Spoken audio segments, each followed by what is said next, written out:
खेलों में बाधाएं बहुत आती है, चैलेंजेस बहुत होते हैं, चुनौतियां बहुत सारी होती हैं, लेकिन जो इन सभी चीज़ों को पार करता है वही सफल होता है।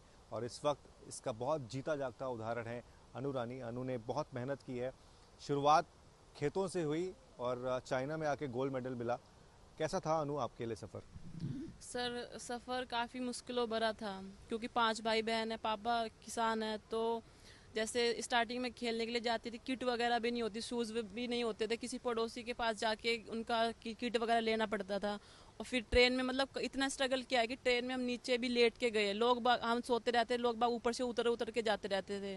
तो ये है कि स्ट्रगल तो किया है, बट ये है कि स्ट्रगल करने के बाद ही जब कुछ हमें मिलता है तो हमें उसकी वैल्यू पता होती है सर। आप थोड़ी सी इमोशनल हो रही हैं क्योंकि मुझे पता है इस मेडल के वैल्यू क्या है आपके लिए। लेकिन उस स्ट्रगल ने भी बहुत कुछ सिखाया है। हर एक दिन आपने कुछ ज़रूर वहाँ से सीखा होगा और शायद वही आपको मोटिवेट कर रहा था कि नहीं, हमें लड़ना है, मेडल लेकर आना है। हाँ जी सर, क्योंकि अभी कभी भी गिव अप करने के लिए मन होता है, कभी कभी क्या होता है कि वो पूरा 2-3 साल भी होती है, परफॉर्मेंस नहीं आती, हम अपना हार्ड वर्क करते रहते हैं, बट फिर वो याद आता है कि गिव अप करने के लिए मतलब हमने अब स्टार्ट नहीं किया था, तो अभी स्टार्ट किया है तो कंप्लीट करके ही छोड़ना है। फैमिली सपोर्ट की अगर बात की जाए, कितना मिला आपको? जैसे कि आपने मेंशन किया भी और हमें पता भी है कि शुरुआती दौर में तो आपको जाने को भी नहीं मिलता था, पापा आपके गुस्सा कर जाते थे। लेकिन अब क्या है, अब कैसे देखते हैं वो जब आप गोल्ड मेडल लेकर जाती हैं घर पे, मेडल्स लेकर जाती हैं घर, तो उनके सोच में बदलाव आ गया? हाँ जी सर, काफ़ी अच्छा लगता है क्योंकि सर गांव में जो लोगों की सोच होती है वो उनकी गलती नहीं होती, क्योंकि वो जिस माहौल में बड़े होते हैं वो माहौल ही ऐसा होता है। तो यही है कि हाँ, स्टार्टिंग में तो आती है मुश्किलें, बट ये है कि जब पेरेंट्स को पता चला कि मतलब गेम्स करना कितना ज़रूरी है और इससे मतलब क्या क्या उपलब्ध हो सकता है, और मतलब कि हमारे देश को मतलब कितना प्राउड फील कराते हैं हमारे बच्चे, तो उसके बाद पापा का, भाई का बहुत सपोर्ट था, हमेशा साथ में रहते थे मेरे पापा भाई। तो वो थोड़ा सा जानना चाहूँगा उस वक्त के बारे में जब आपके पास किट नहीं होता था या फिर जूते उधार लेकर पहनने पड़ते थे।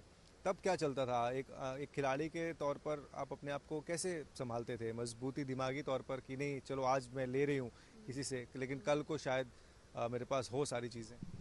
हाँ जी सर, क्योंकि जैसे बाहर गेम खेलने के लिए जाते तो मतलब बहुत सारे बच्चे आते थे, अच्छी अच्छी फैमिली से आते थे, इतना अच्छा अच्छा शूज़ होता था उनके पास में, किट होता था, तो उनको देख के कहीं ना कहीं शुरुआत में लगता था कि ये बहुत अच्छे प्लेयर है, बट धीरे धीरे मेहनत करने के बाद पता चला कि अच्छे कपड़े पहनने से या अच्छे किट पहनने से कोई बड़ा खिलाड़ी नहीं होता है। हाँ जी।